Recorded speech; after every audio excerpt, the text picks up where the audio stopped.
Good evening, everybody. A very warm welcome to you all. My name's Attila, I'm the Vice-Chancellor here at UNSW, and it is an absolute delight and a pleasure to welcome you, fellow alumni, friends, distinguished guests. I'd like, of course, to begin by acknowledging the Gadigal people of the Eora Nation. It's upon their ancestral lands this place stands. Acknowledging elders past and present as not only the traditional custodians of the land, but the traditional custodians of knowledge for this place, and knowledge is at the heart of what we are as a university. We also honour their enduring connection to country because of the knowledge, leadership and generosity that continue to enrich our communities, our industries and our university. Since 2003, Meet the CEO has brought together the UNSW community with some of Australia's and the world's most influential business leaders. You'll have seen this reel as we came in. The series has become an unparalleled space for learning, for networking, and the exchange of ideas that shape industries, guide policy and inspire the next generation of business leaders. Our business school is unashamedly one of the world's best, and we're incredibly proud of what our alumni have achieved. Our graduates don't just succeed in their careers, they lead, they innovate, they create opportunities for others. They shape the policies that influence industry, start new ventures that drive growth, and bring new thinking in the challenges of our time. And none of this actually happens by accident. It's the result of a business school that is deeply committed to excellence. Excellence in teaching, excellence in research, excellence in engagement. It is also the actions of our remarkable group of 122,000 strong business alumni. And it is also the result of the extraordinary effort and engagement of many in this room, our industry partners. At UNSW, as you saw in the video, our mission is simple but quite ambitious: progress for all. We believe that education and research are powerful engines for economic and social prosperity. The business school exemplifies this mission: to build a fairer, more sustainable, more inclusive and vibrant economy. Through partnerships with business and government, through leading research that informs real-world practice, the school is helping ensure that prosperity is grown and shared, that progress benefits all parts of our society, whether it be improving productivity, increasing social cohesion, driving innovation or revolutionising industry. We generally believe that our business school, our students, our staff, will be at the centre of positive societal change. Now tonight we continue the tradition of insight leadership in the Meet the CEO series. These conversations are candid, often inspiring and occasionally humbling, as our guests share not only their triumphs but the challenges and lessons that they've learnt along the way. Tonight it is a real honour to welcome Deanne Stewart, the CEO of Aware Super. Deanne is one of Australia's leading voices in superannuation and responsible investment. She's a passionate advocate for financial inclusion and sustainability, and she brings a very deep understanding of how business can drive both economic performance and social good. I'm also very proud because she's been the recent recipient of the UNSW Alumni Award and has generously supported UNSW through the Business Advisory Council for many, many years. We're looking very much forward to hearing what you say tonight. Deanne will be in conversation with David Gonski, the Chancellor of UNSW. David has been central to the success of Meet the CEO for many years, and tonight's actually a special occasion because it'll mark the last time that David attends this as Chancellor of UNSW.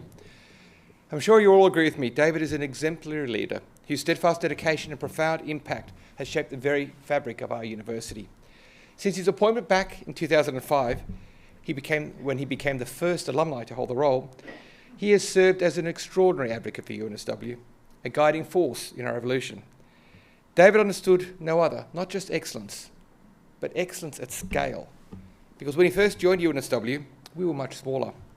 Now we are a $4 billion top 20 global university. And technically, because we have our own postcode, we're the 12th biggest city in Australia. His leadership has always been critical to this success. And while I know you'll always remember a very vibrant member of our community, I personally will sorely miss his calm presence as Chancellor, if not his interrogative methods, which you'll see tonight. Many of you have, of course, submitted questions in advance, over 150. and we'll aim to cover as many of those as we can during the time. Please note that tonight's event is being recorded. The video will be available on the Business School website shortly. And I encourage you to share it with colleagues and friends who may find inspiration from tonight's events. As I'm looking very much forward to hearing Deanne's reflections, I'll now, my great pleasure, to ask our Chancellor, David Gonski, to the stage one last time.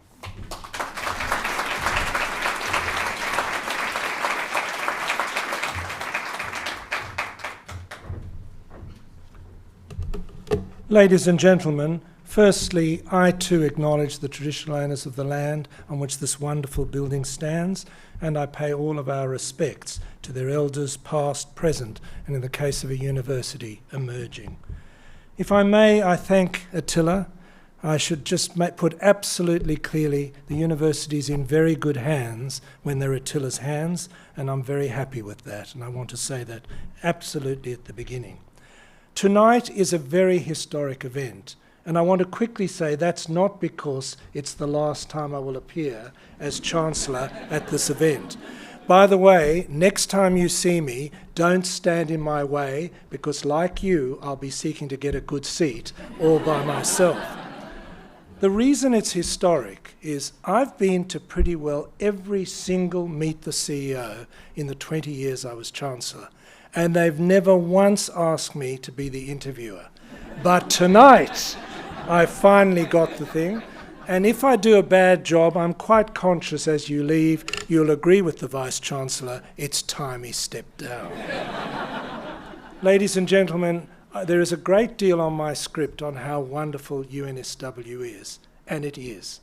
I love the place, I'm proud of the place, I'm proud of the people who go there, whether they be staff, students, or indeed those who are just trying to find a quick way to Anzac Parade. It's a wonderful place. And I thought, what could I actually say to all of you just before we listen to a wonderful interviewee? And I decided, you know what I should say to you? Judge us by how well Deanna goes in this interview. Because I am that certain that she will be the best and great that we can take that as a risk. So now I'm feeling very, very nervous. Ladies and gentlemen, we are here to hear myself in conversation with Deanne. And I want to just quickly say that's not the brief I was given. It's an interrogation. And I want to tell you, in preparation, I listened to a number of podcasts, most of them good, with Deanne. One of them run by somebody sitting right next to her there, Camilla Love, and I'm not talking to Camilla because she asked all the questions I wanted to ask, and I've had to find others. Just 2 weeks ago, as the Vice-Chancellor mentioned, Deanne Stewart was awarded one of our highest awards, that of the Alumni Award for Professional Achievement. And I think what we'll all remember is not just the wonderful event, but how beautiful her words were at the end. And I'm very certain that those beautiful words will just be the precursor of what she'll give under interrogation. Deanne Stewart, as the Vice-Chancellor mentioned, is Chief Executive Officer of Aware Super. Aware Super, for those of you who don't know, and I'm amazed if there's anybody who doesn't know, is one of Australia's largest superannuation funds.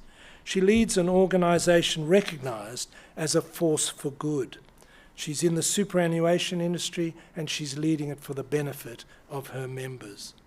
With more than 25 years' experience in financial services across Australia and indeed overseas, Deanne has extensive experience and expertise in superannuation, wealth management and insurance. Prior to joining Aware Super, she served as Chief Executive Officer of MetLife Australia, and she held senior executive roles at BT, Westpac, Merrill Lynch and McKinsey & Company. Since becoming CEO, Deanne has been guiding Aware Super through some pretty interesting transactions, including the successful merger of Vic Super together with First State Super in 2020. And of course, she's also a passionate advocate on many things, but most definitely for gender equality.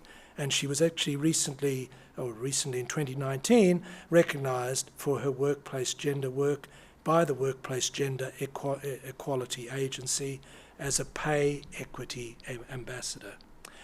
If you think being CEO is a full-time job, I'm sure it is, but she does a lot of other things. She's a director of Red Kite, something I might interrogate her on. Also a member of the Super Members Council. We're very lucky. She's also a member of the UNSW Business School Advisory Council. I noted she's also at the University of Technology Sydney Business School. I'm not sure about that one. The Australian Institute of Company Directors is fine, and the Australian Centre for Gender Equality and Inclusion at Work is also very good. She holds a Bachelor of Commerce, if you hadn't already realised, in Finance and Marketing from us. We're very proud of that. And after that, she went and did a Master of Business Administration at Yale University. Deanne, welcome. And if you'd like to make your way up here, I look forward to interrogating you.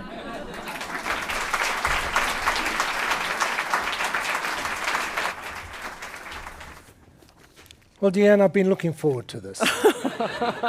I thought I was looking forward to it, but I'm not sure now. Yeah, but it's always good to make the interviewee nervous. You get a better interview. Well done. Let me go back, if I may, not that long, but you were born in Bathurst, and if people think this interview is going to go the whole night, they're probably right. Both of your parents were high school teachers, specialising, I think, in science. And the question I wanted to ask you is, what was it like growing up in a country town, and how has that, if at all, influenced you as a person? Oh, I have to say, it was idyllic growing up in a country town, and when I reflect on it, it's really shaped who I am. I think there's a saying, you can take the girl or the kid out of the country, but you can't take the country out of the girl. That is so how I feel.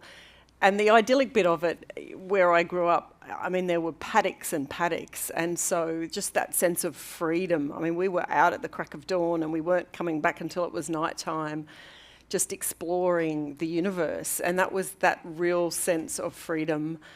So that was huge in shaping me, but also Bathurst, most people might know it for Mount Panorama, and no, I am not a good driver, but it was also a town of education. So you had 5 high schools there, you had a university there, my parents were both teachers, and so education was a really big part of my value set. And with Mum and Dad, just watching them as teachers, the impact that they had on the students' lives, I reflect on that now, and I know that is why I have had such a burning ambition to make a difference in the world, because I saw the difference that they made in their students, and it's very strong in my ethos. And it was also a great equaliser. It was my way then of exiting regional New South Wales and coming to the big smoke. Well, and I know, because I learned from Camilla Love's podcast, that you regard yourself as good at maths and were good at maths back there in Bathurst. You were obviously surrounded by science through science teaching. Why did you choose not to go into the maths science level and in fact go into finance? I think because I wanted an application of that maths, but also for me, I also was just interested in the world and in human beings. And my next door neighbour, as a mature student, studied psychology, and she was my guitar teacher. So I'd go over there every Wednesday afternoon and have a guitar lesson, but she would talk to me about psychology and human behaviour. And so that, to me, I was like, wow. And behind that was definitely my interest on the marketing side. Why do we do what we do? Why consumers? And so for me, I had that real desire to explore sort of the broader world of commerce, and I did economics for year 11 and 12. So for me, it was more the application of the maths rather than the pure maths. I don't mean to offend actuaries in the room, but I did apply for an actuary scholarship and decided to do the co-op scholarship at UNSW because it just felt like it opened up a world of opportunities, and the experience was amazing as well. Well, I wanted to actually delve into why you chose UNSW, and the Vice-Chancellor thought it was a bit kitsch to ask the question. But now that you've raised it with us, why did you choose UNSW? Was it the scholarship or...?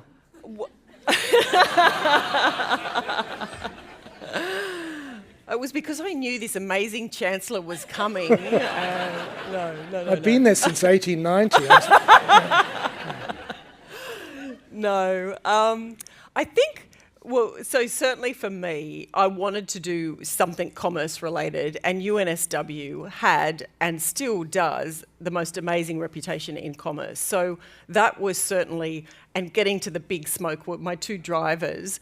But as I said with the scholarship, it's one thing to have a dream, but mum and dad as teachers were like, well, we don't know how to afford this dream of yours, and you want to go to college. And so for me, applying for the co-op scholarship and getting that just really made that dream a reality. And then to get the experience on top of that, it was such a game changer. And so it's actually really nice now from an Aware Super perspective. We sponsor the co-op program. And so I love that full circle of, and we see amazing students come through that. So that's how I got there.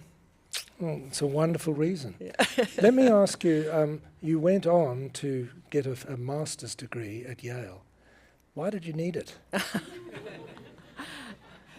You mean, why didn't I do my MBA at UNSW? Is that what you're really asking? I'm just asking the questions. Well, why I left and went overseas was actually more the reason. So I was 24, 25 years of age, and I was wanderlust. So going from regional New South Wales to the big smoke, and then getting a taste of that, and then thinking, there's a big world out there. So I was desperate to go just travelling and seeing the world. That just seemed super exciting. But I did have an amazing mentor at the time, and she said a couple of things to me, but she said, look, you are such an ideas person. That's that creative side of living in the country and all that freedom. But you cannot get your ideas straight. So I would suggest you go and do an MBA while you're going and doing all this international travel. So I said, that sounds fantastic, but it sounds really expensive. And so I just started again applying for scholarships. It was in books that day, not online or anything like that. So I'd look through books and I'm like, oh, this Fulbright scholarship seems amazing. And boy, it covers a lot. I'm going to give that a go.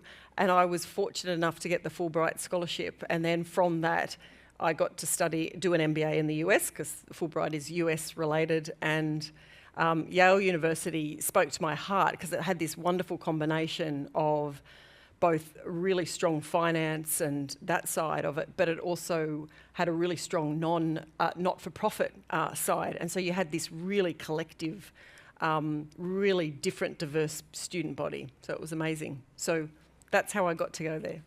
Sounds good. Let me ask you, I mean, you were, when I look at it, made a CEO very young. There are many in this room, some are CEOs, but there are many who aspire to it. I suppose the first question I'd ask is, was it a good thing to take on such a heavy role at such a young age? Would you recommend it? And second, how does one actually cope with it at a young age, with all the things that are going on in one's life? Well, first of all, I would say if you get that opportunity, hell yeah. So I am very definitive about that, because I think you get to have such an impact and you get to shape a culture in a way that is just, it is incredible from that perspective, is more why I say hell yeah. I think I was fortunate in the sense of I had, like, it was not a bed of roses, my lead up to being a CEO by any stretch of the imagination. And I do often emphasise that, because I think you often look at CEOs, or you look at someone like David Gonski and you're like, wow, that's amazing. I could never be that. That seems like just different to me. But the reality is we're all human, and I think every person has such potential inside them. It's often how you unlock that, and sometimes it's also luck. And so for me, getting to be CEO was certainly a degree of hard determination. It was hard knocks, and it was a bit of luck, and it was that sort of combination. And so I think it was actually in some ways the hard knocks that got me to be able to be far more resilient and take on a role like this, because I had moments where I nearly burnt out. And so learning how to cope with that when you're then taking on bigger and bigger roles, in a way, weird, perverse way, I was fortunate to have that experience because it made me a better person and a better CEO. I want to dwell a bit because you talk about almost burnout and so on. When you look at the expectations, now particularly say people like me who've been around a long time, the expectations and the external view of CEO has grown and grown.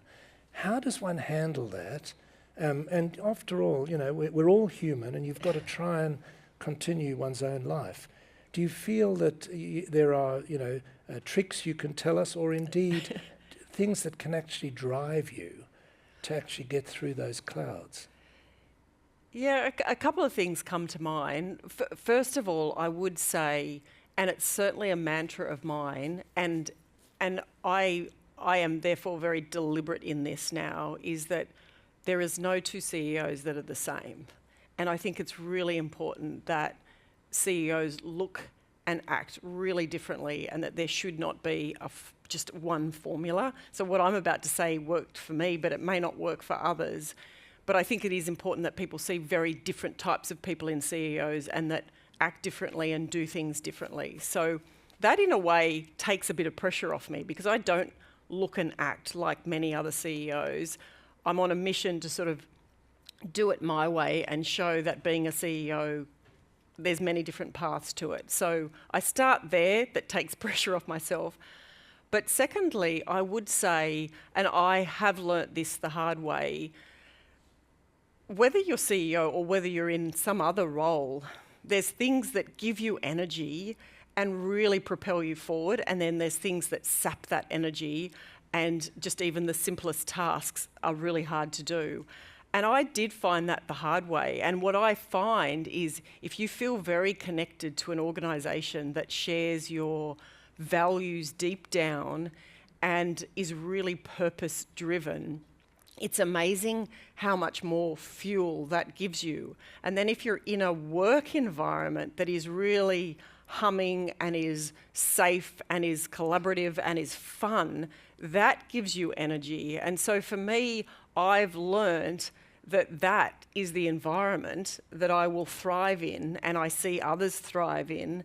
And so that's what I construct, that then actually makes you far more resilient, that when things come your way or you get hit with different things, if you're feeling safe, if you're in an environment and you've got an amazing leaders, an amazing chair, then that actually really does provide, I think, a lot of the resilience you need. And then the final thing that I'd say that is certainly a big part of who I am is be very clear on what does give you your energy and have boundaries. And I've learnt that the hard way. And one of those elements for me is I must exercise. And so I definitely exercise at least 5 or 6 times a week. And it is really part of just giving me the energy to get through the day. It certainly helps from a mental health perspective, and I love it. So. Yeah. I was getting a bit scared you're going to say 5 or 6 times a day. Oh, did I say a day or no? No, I'd love to, but no. You've touched on it, and I just want to elaborate a little bit on it. I mean, you've actually not just been CEO, but you've led a large financial organisations, whether it be even at a BT or whatever, where you weren't the CEO, but you were the top person. Can you reflect a bit on some of the defining lessons and challenges that were there? Because we all need to learn, and it's good to hear other people's lessons. Yeah, and if you don't mind, I might go for 2 of probably more the real lower to then actually real learning moments, because I think it is important that people hear that, as I said, life is not a bed of roses. One of the moments was definitely I had just left McKinsey & Company and started in New York at Merrill Lynch, and I was meant to be running marketing for an international business unit. What I worked out later is that they essentially were like, it's a McKinsey & Company person. That's a cheap way of getting them to do a strategy on this international business unit and whether we should shut it down or because it was losing money, or whether it's actually what needs to be done to turn it around. And so I did do that strategy for them. And then the chief operating officer of Merrill Lynch at the time turned around to me and he literally said, I was 29 years of age, he said, right, will you go and run this international business unit now? And at that time, I cried. I said, no, I can't do it. And he said, go and think about that tonight and come back and let's have a conversation tomorrow. And I think the reason that I cried was more just shock and a little bit that I didn't know whether I could really do it. And there were two very senior managing directors that had been in the organisation for 25 years. What did I know at 29 years of age and only been there for 6 months? So I just didn't know if I could really do it. But he saw something in me and saw that potential. And that's such a reminder to me of that courage. And his words to me were, Deanne, stop thinking so small, think big, you've got it in you. And that has stayed with me ever since, that courage, that importance of being courageous in those moments. Thank goodness he was courageous for me. So that has never left me. But fast forward all the years, I would also say, and I touched on it, there was a moment certainly in my career where on the outside I may have looked successful because I had got several promotions in a row. But on the inside, I was actually I had young kids. I was finding it hard to balance it all, but I also was really not aligned with the values, the culture, and the leadership of the organisation. And it was really draining and sapping me. And so what I learnt from that experience was just how important being really, a lot of self-reflection as to what are your values, what does give you joy, what difference do you want to make, what is your purpose, and then really make sure that that lines up with whatever you're doing, because life is too short. And so they were two moments that, I can't say they were the highlights, but they certainly propelled me in really different directions that I'm so grateful for now. Well, you're obviously, just listening to the way you answer the question, you're a thinking person. And by the way, and I'm happy to take it up with anybody on the way out, to cry, I think, is a very human thing. No, Yes. seriously. And there are too many people who hold it back when they actually should. Totally. Make it I have clear. a box of tissues in my office and I'm like, bring it on, Who's the tissues for? Sorry. I want to... if I get, I do often think we're way too much in a professional setting that you need to show up and just be super professional and act a little bit robotic. And the reality is most people have real highs and lows going on in their life, and they may be dealing with a sick kid, they may be dealing with divorce, they may be dealing with parents with dementia, whatever. And sometimes actually just being really human in a meeting can make such a difference because they feel seen and heard. So I say it in that context rather than I make people cry all the time. I never suggested it. Can we move then from just talking specifically about you, but about some of the things that you represent? And you're very strong on a lot of issues. Let's start, because I'm not allowed not to talk about diversity and inclusion. And by the way, according to our security people, by just saying that, I've got a hand in my phone before I go to America. But you are very, very keen on that. Yeah. The question that we all have to deal with is, is that going to survive the discussion that's going on now? Yeah. And in your view, not only will it survive, but should it? I totally believe in my heart that it will survive this blip. And you just need to look at what happened overnight in New York as an example of the power and importance of diversity. But for me, it just makes good sense. I think Warren Buffett says it best when he says, why would you go and play with, half a deck of cards? Ultimately, it's as simple as that, but you can make it far more complex. And so if I look at it from a superannuation lens, in a pure investment sense, there's so much research that shows more diverse executive teams and boards leads to better share performance. So you can start there in a pure value investment perspective. But an organisation like Aware Super, 2/3 of our members are women. And so you absolutely need an organisation that is reflecting the member base that you serve. So that is certainly an important one. And in superannuation, you see a gender gap appear. So there's a 25% gap of the retirement balances of men and women. And so that is not exactly what you'd call a fair system. And so that is certainly something that I feel passionate about and advocate for. But then in terms of a team and a workforce perspective, I mean, you know those moments when you're watching and you're seeing really different perspectives come to the table, and you can see an idea building, and you can see innovation or just a really great idea building and building. You need people with really different perspectives to do that. And if I think about some of those breakthrough moments that we've had where we've really been innovative and really bold, they are very different people at the table in a really diverse way, and that's why it works. So I feel passionate about it on many dimensions. Yeah, and that's fantastic. Let me ask you then the next thing. You've overseen the divestment from thermal coal through your many funds, and you were one of the first to do that. Do you think we're doing enough? Well, I suppose, do you think we're doing enough in relation to the environment? And do you think that stopping investment that way actually does that? Yeah, it's a great question, and certainly if I explain where we have come from, and I think many funds also come from, is ultimately you have a fiduciary responsibility for the retirement savings of your members. And so while some members might be retiring tomorrow, a member that's joining us today may not be retiring until the 2070s, if you can believe that. And so you have to have that long-term perspective and that enduring value perspective. And you'll definitely see that in many superannuation funds as their mindset.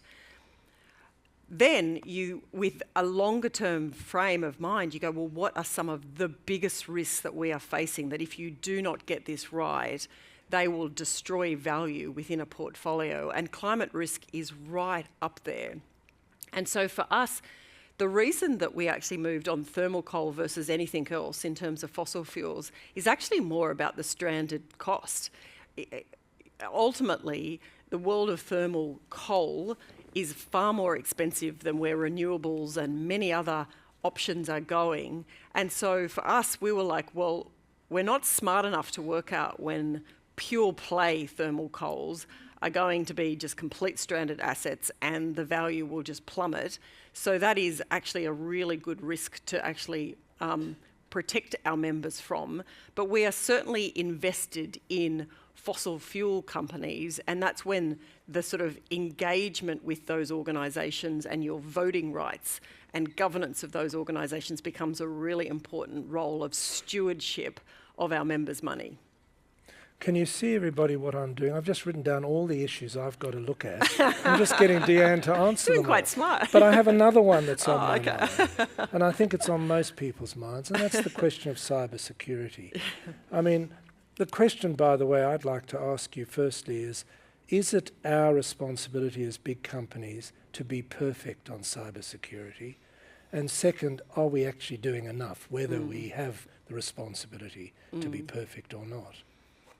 I suspect there is no such thing as being perfect on cyber security. And you're right, this is good for all board directors must be very concerned about cyber security.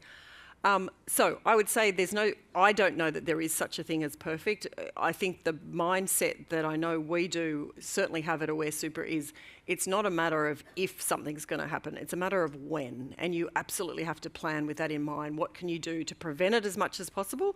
But if in the case of an attack, what can you do? Because ultimately, and with the onslaught of Gen AI and what's coming, this is only going to accelerate.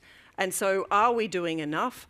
I would argue as both a country, as an economy, and certainly within the superannuation industry, and I know there's a few here that would completely agree with me, no, we're not.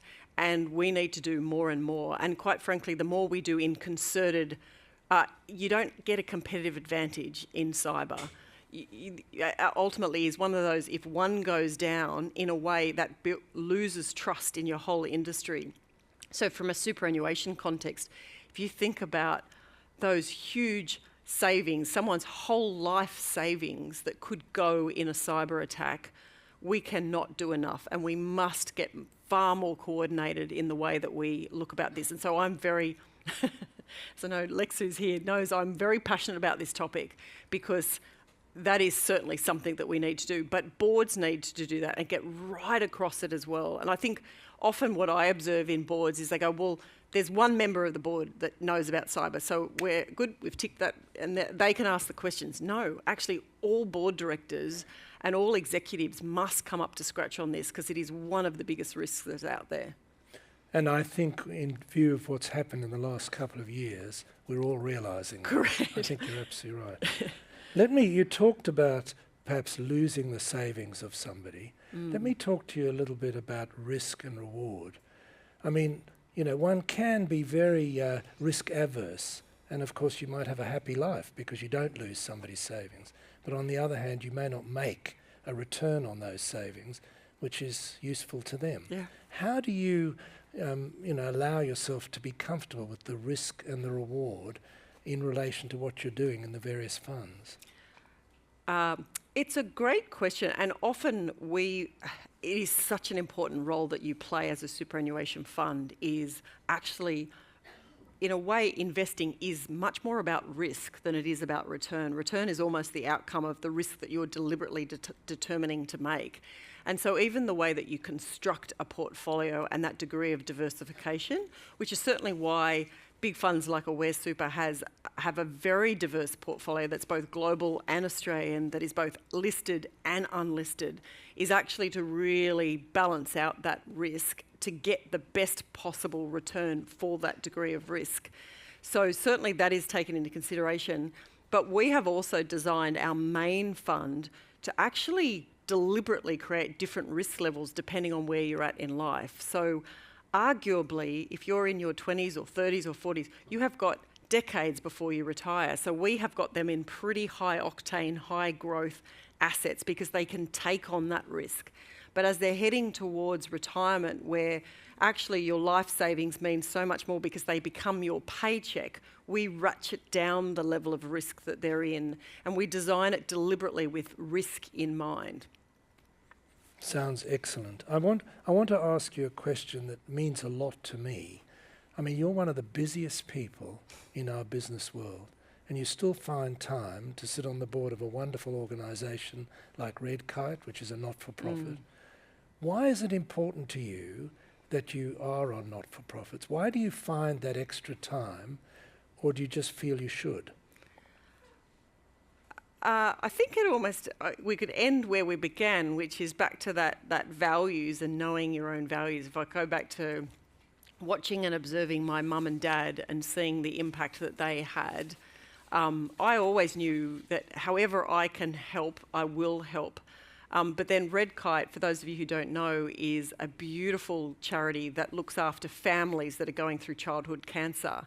And I had a friend that had she had twins, and her 11-year-old was diagnosed with leukemia, and just seeing what she went through, and unfortunately her daughter passed away. And so just seeing what she went through, the grief, but also how an organisation like Red Kite really helped her through that.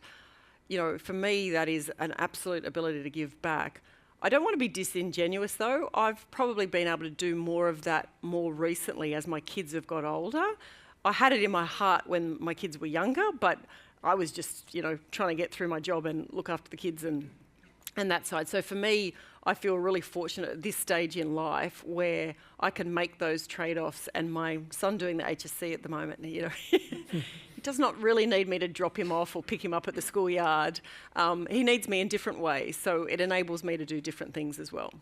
Oh, I think it's wonderful. But it's interesting going from that to the question of trust. I mean, so many people approach me, I'm sure they approach you, I'm sure they approach Alexis as well, and talk about the loss of trust that the public and others, consumers, have in big organisations. I'm not totally sure that's right, but maybe I ask you, is it right? And if it is right, then the second question is basically, is being a human, whether it be crying or getting involved in Red Kite, is that going to help? Well, I guess at the macro level, if you look at, I guess what I would refer to is something like the Edelman that does sort of the macro. And interestingly, that is definitely down in terms of trust for all institutions, but the one that's held up slightly higher has been business, but it's certainly still down. So there's certainly something we're getting right from a business perspective, that I don't think all trust is lost. But if I think about the trust that you have in a human, there is real parallels to the trust you have in an organisation. So when you meet someone, do they appear authentic? Do they seem like they have strong values and high integrity? I would say the exact same of organisations. Are they true to label, i.e. when they say they'll do something, do they do that? Is there value in that? Are they an organisation that's really thought about social licence and their actual reason for being?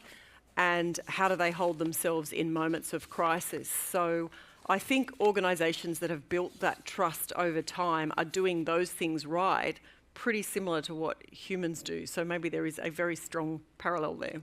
I think there is. Well done. Now, as my 30 minutes went by just like that, and probably not for you, but it did for me. At the end of it, apparently the new thing in education is you've got to have rapid fire questions. Oh, rapid fire questions, right. And when I was told of this, like I thought I have to do them quickly, but in fact you have to answer them quickly. Oh, okay. And there are only 3. Oh, okay, all right. Question 1 is, what brings you joy outside of work? Family, friends, exercise. That is fantastic. What's one Am I taking word? it too literal? No. I love it. What's one word that best describes your leadership style? If you can do it in one word, you're doing really well. Yeah, I'm cheating. I'm taking 2. Driven and caring. I'll pay that. And the final one, what's something you do each day, I think I can guess this, each day that helps you stay grounded? You do it 6 times a day. Yeah, 6 times a week. Yes, definitely exercise, but I would certainly add, and anyone that has kids, you will know this, there is nothing like your kids keeping you grounded. My daughter is off at Melbourne Uni, unfortunately, at the moment, but my son at the dinner table, he's always telling me I'm a dag, I know nothing, and what would I know? So, yeah. I think that's the best one-word answer I've ever heard. Now, we're going to ask if there are questions from the floor, but we have been inundated with questions already. Obviously, people want to ask. So I've picked 2. One of them I wanted to ask. I won't tell you which one. And I deliberately didn't, so they can do it. Aware Super is known both for delivering strong long-term returns and for being a leader in responsible investing. When you face situations where pursuing the best financial return might seem to conflict with taking the best and strong stance in an ESG manner, like voting on a company's climate change policy or plan, how do you strike the right balance between protecting members' retirement savings and pushing for positive change in the community? That's a great question, and I do get asked it a bit. Certainly, what I would say is there is no doubt in my mind and the whole team's mind that our job is to get the best possible returns for our members. That is superior. That is number one goal by a mile.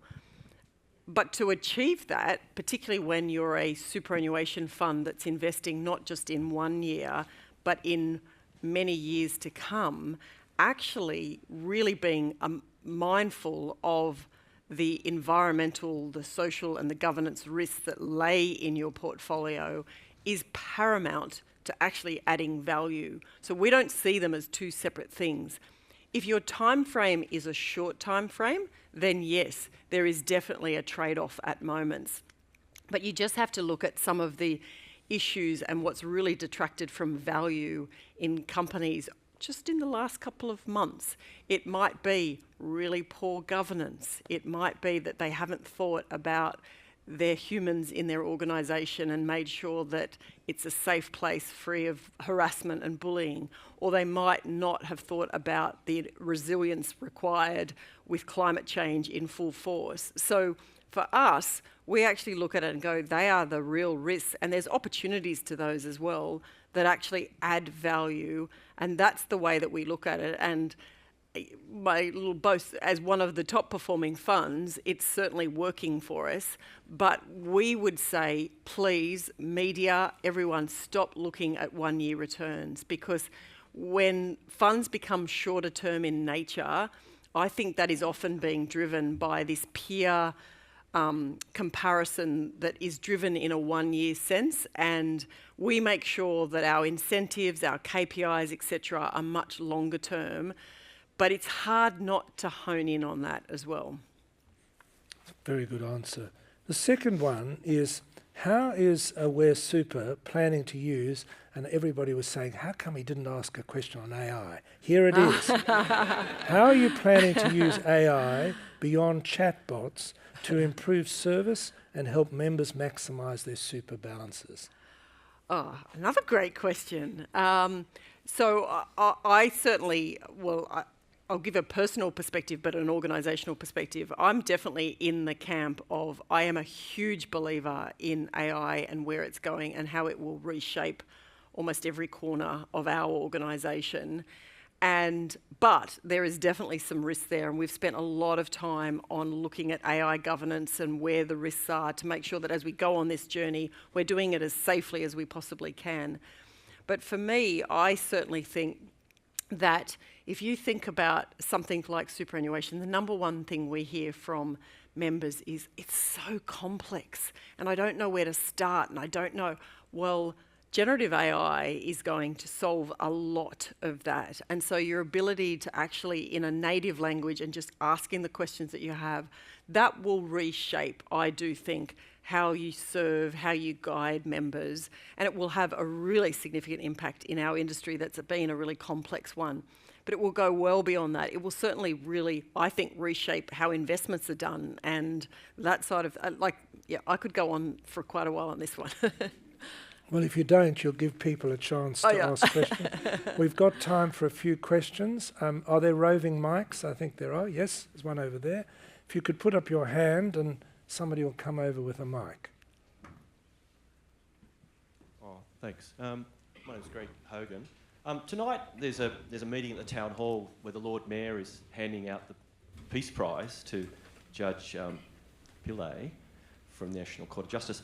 And down the road there's the final night of the International Weapon Manufacturers Expo. But I'm here tonight rather than those other two events. Thank you.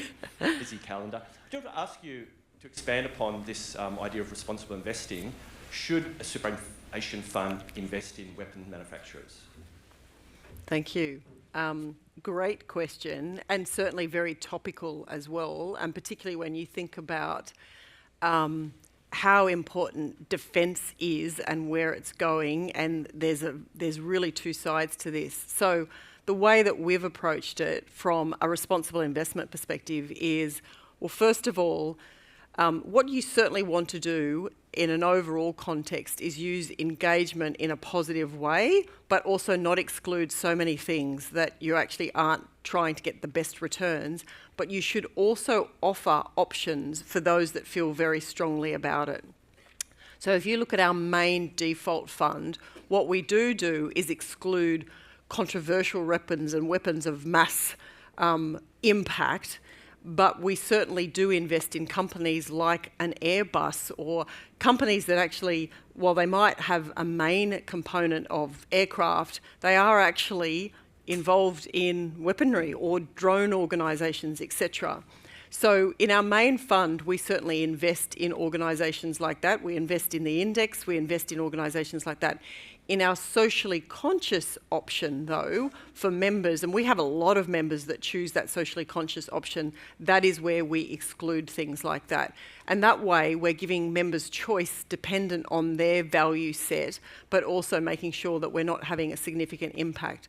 We then use our engagement and our voting lever to actually try and move organisations to act in the best interest of members. But they're the different levers that we use, and there's no perfect answers to these, and you'll definitely find different super funds will take different approaches on that. Thanks, Deanne. Another question? Yes, there's one over here. If we... Hi, Deanne. My question is, what has been the hardest decision you had to make since you become CEO? That you can talk about. Look, I won't talk about it explicitly. I do think some of your hardest decisions that you make as a CEO and as a senior leader are often people related, right? Because ultimately what you need to do as an organisation and as a CEO is make sure that you've got the right people, the right capability for where you need to go, not necessarily from where you've been. And at times, not too often, but certainly there have been times where you have to make decisions of someone that has had amazing input into an organisation, amazing capability, but they don't necessarily have the capability for where you're going. And I would say they are the ones that I really lose sleep over. But as CEO, you do have to make some of those tough decisions at times. There's one over there. Thank you. As professors, we have access to a platform. We get to educate our students. What advice would you give for those that are keen to join purpose-driven, industries or organizations, or maybe even better, to those that want to see that? You mentioned life is short, but the culture in their organization doesn't align. I mean, it's hard when they're first starting out. That's a really hard one. So first of all, if they're looking to join a purpose, come to Aware. No, that's an easy one. No, I do think it is really important that if that is something that is a real interest to a student, that they do actually really look up what's their purpose, what's their value, what's their leaders, and actually get a real sense of it, because there's a lot of organisations that say this is their purpose or say this is their values, but they're just on a piece of paper and they don't live and breathe it. The best way you can do that is just talking to people that work in the organisation or have worked in the organisation. That's the fastest way of working that out. In terms of this is the second bit to your question, though, is one that I don't have a perfect answer to, which is if you're really young in an organisation or you're in an organisation and you're not comfortable with the culture of the organisation, how do you impact that? And the reason I feel torn is that I do think that you can have an impact, and within your immediate team you can really set a different tone and a different barometer. But I also don't want to be Pollyanna-ish in that there's only so much then you can do, and you will continue to get impacted. And I know, I speak from firsthand of attempting to do that in an organisation and really wanting to really make a difference. And I was able to do it within the team, but I definitely was hamstrung because I ultimately wasn't the leader. I wasn't a group executive. And so that was a bit of a turning point in my mind where I was like, right, I am going to be CEO and actually find a way of doing this differently and prove that this can be done really differently. So that's not a perfect answer, but it's probably a real answer. Yeah. Down in the front, although I think Camilla's asked a lot of questions already. Go for it. Oh, no, don't worry, Camilla. Being one of the leaders in your field, what's next and how do you find growth? Because people look to you to grow them, but how do you grow yourself? Good question. Oh, these are great questions tonight. I am, well, two things. One is probably more of a mega thing and one's more of just who I am. Like, I genuinely believe there's almost not a day that doesn't go by where you aren't learning something, right? And so for me, a lot of that personal growth is a real learning mindset of I am not perfect and I will never be perfect. And actually there's something to learn from. Even this week, man, I was slammed with some hard feedback from one of the group executives and I was like, huh. And instead of sort of like reacting defensively, I was like, actually there's a real message here. She's helping me grow. I'm going to take that on board and ask more questions. And so I think almost in any situation, you can always grow every day. And I'm an avid listener to podcasts and research, and for me, I'm just a curious person, so I grow in that way.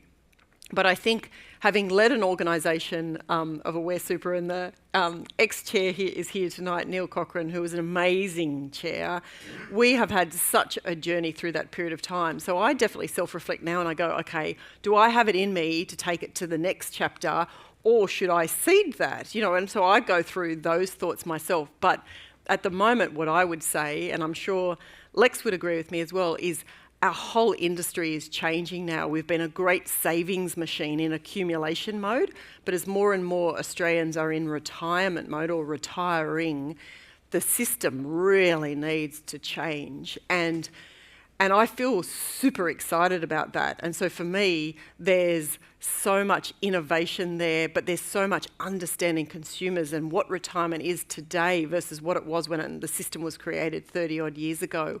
Retirement looks very different now. And so being able to really lead the thinking in that, for me, is massive growth opportunity, not just for Aware, but I think for the industry as a whole as well. No.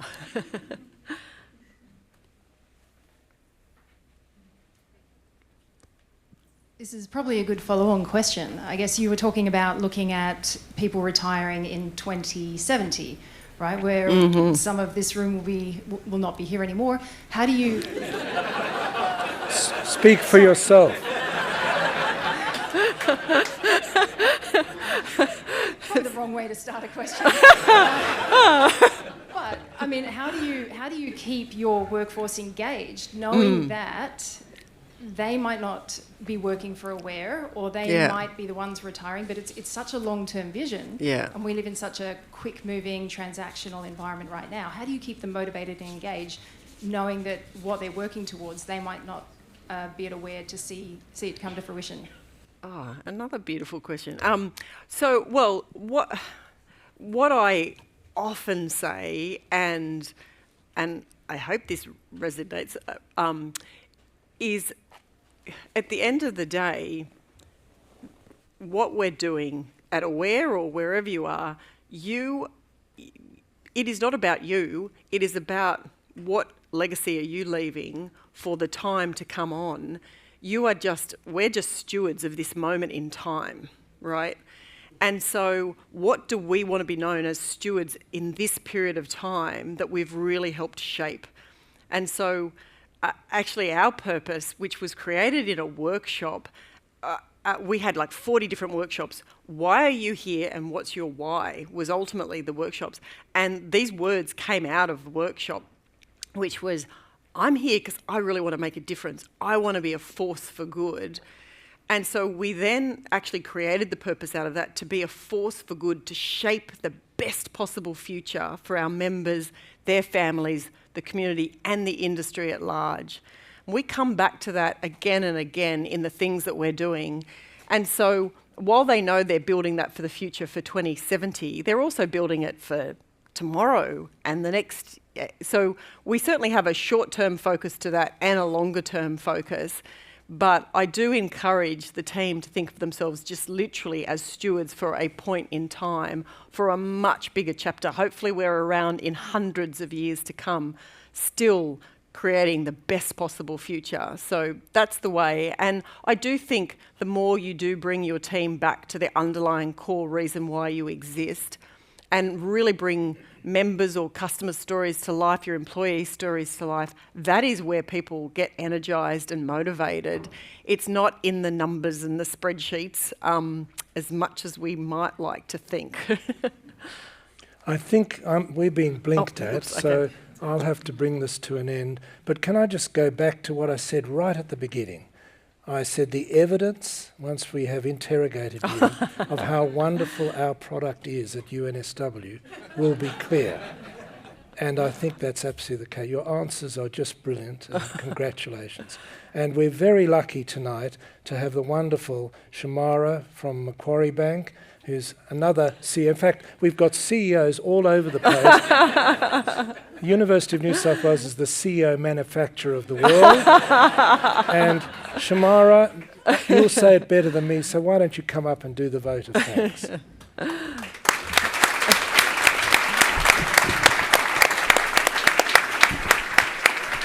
Yeah, it's a real honour to get to say a thank you to that, you know, for all of us, such an inspiring conversation, and so apt for David's last of his Meet the CEOs to get to interview Diane. And I know lots of us will have taken away a lot from that, but for me, you know, I've always thought everybody, all of us are a product of our nurture and our nature, and it was beautiful to hear this story of, you know, your parents in Bathurst as school teachers, inspiring you about making a difference in the world, and also your psychologist guitar teacher. But, you know, that coupled with your nature of, you were saying, wanting to go out and explore the world initially, that got you to go and take that co-op scholarship and go to UNSW and the Fulbright and go to McKinsey's and Merrill's and Bankers Trust. But ultimately, you know, this thing you say, the aware objective of being a force for good, which you can hear is your objective, as, you know, whether it's what you're doing at Aware, what you're doing at Redcape, what you're doing as a mum by the sounds of it, which we all go through, being told what a loser we are by our kids, but really, you know, focusing on the best outcomes for them. And as a friend, I'm sure, because I've known you mostly through work we do as partners for the members of Aware to drive these incredible retirement outcomes. But that was just beautiful getting to hear that story. And every question you answered, you could see the maths geek and the psychologist together. You were just across the detail and analytic on everything, but big picture, how are we trying to change the world with all of these things? So it was just such a fitting last Meet the CEO. I think that would have been one of your great Meet the CEO. So I want to say huge thanks first to Diane, so if we could. Thank you very much. Thank you. But I also want to take the chance to thank David, because he's been supporting this incredible Meet the CEO series for so long now and played a key role in it.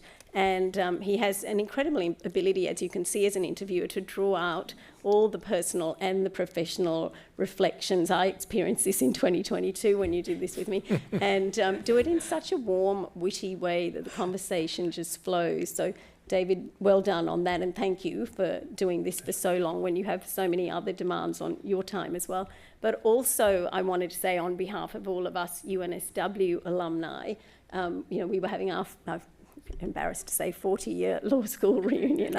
So I don't think I'm going to be around in 2070 if you do that maths. But basically, we were discussing that David, we all went to the law school when it was about 10 years old. David went when it was in its second year, and the university was 23 years old, and he had his choice of where to go. He was one of those, you know, whiz kid Sydney Grammar graduates. Everybody wanted him, and he chose this new law school. And by the time we came along, alumni like him had given it already such a name, together with this incredible Socratic teaching method. And, you know, we all had different reasons for going there. And David's told me a little bit about his thinking and why he chose this alternate school. I went because I thought I could be a bit of a rebel and still be conventional and not take many risks. But and Diane, you talked about why you went because of the scholarship. But it was also having alumni like David, where we thought, wow, look at these people, they're doing awesome things. They were really successful professionally already by then. And since then, David, you went back and taught. So I was at university and he was coming and doing basically intellectual property lectures for us, and then came back as our first alumnus chancellor and has made such an impact in the last 2 decades. I can't imagine what we're going to do now without David. You still won't. Smiling. You'll still It's like having a chairman in the room.